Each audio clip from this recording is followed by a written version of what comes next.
नमस्कार, मैं रूपाली आप सबका स्वागत करती हूँ आप ही के चैनल पर, जिसका नाम है आज के हिस्टोरिकल लड़की।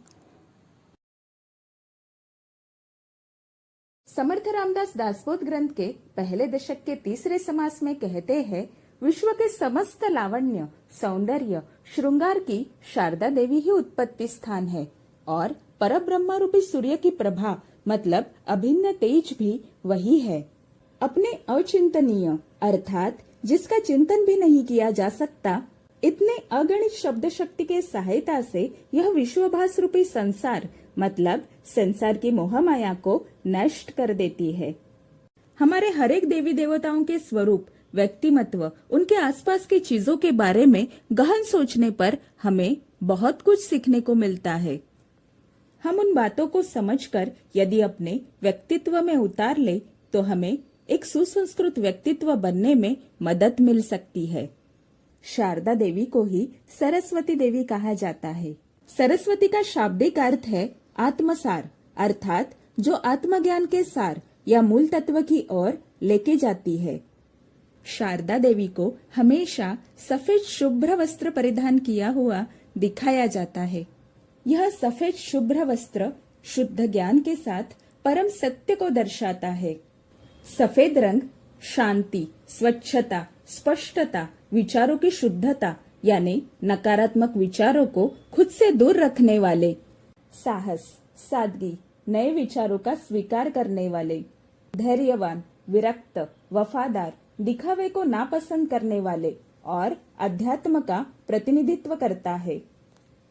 शारदा देवी के 4 हाथ मनुष्य का अंतःकरण जिन अंगों से बना हुआ है, उस मन, बुद्धि, चित्त और अहंकार का महत्व समझाने के लिए दिखाए जाते हैं।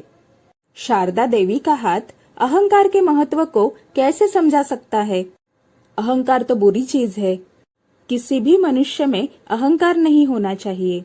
अहंकार के भी प्रकार होते हैं, सकारात्मक अहंकार, शुद्ध अहंकार, नकारात्मक अहंकार और अशुद्ध अहंकार।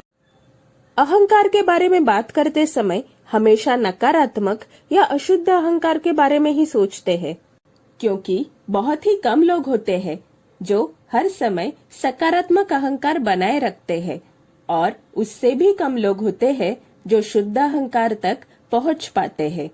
शारदा देवी का एक हाथ इसमें से शुद्ध और सकारात्मक अहंकार को ही दर्शाता है। अहंकार के प्रकारों के बारे में हम आगे जानकारी लेते हैं। पहले शारदा देवी के 3 हाथ मन, बुद्धि, चित्त को जान लेते हैं। मनुष्य के शरीर में कुल 14 इंद्रियां हैं। पंच ज्ञानेन्द्रिय, पंच कर्मेंद्रिय, यह है बहिकरण। करण मतलब उपकरण अर्थात इंद्रिय।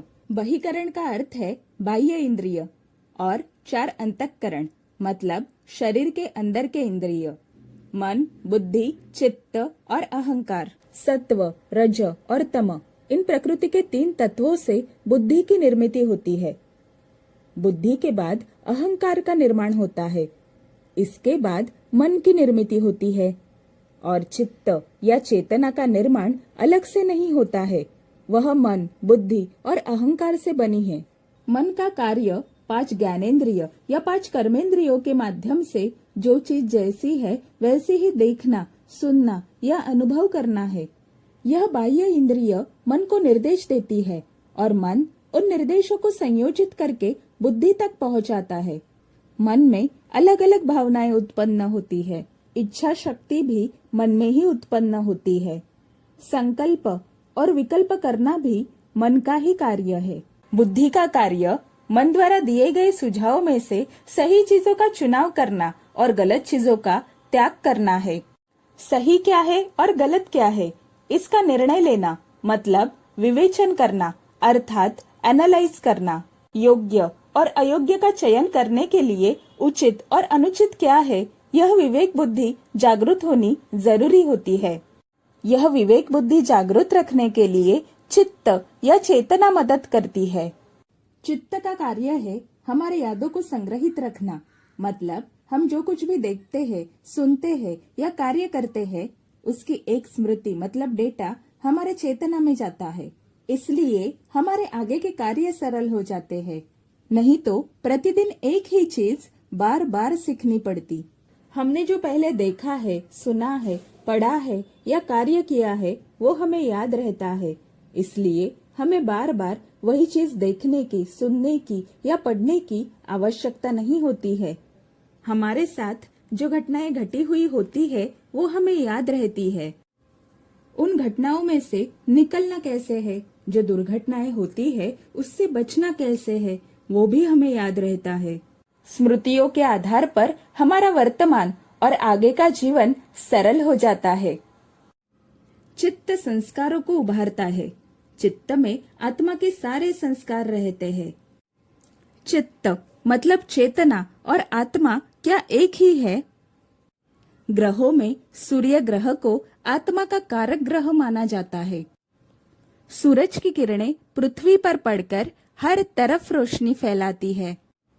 इस उदाहरण में सूरज को आत्मा और सूरज की किरणों को हम चेतना मानते हैं।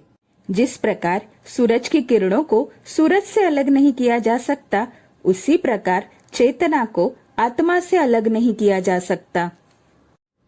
चेतना आत्मा की शक्ति है और वह संपूर्ण शरीर में फैली हुई है।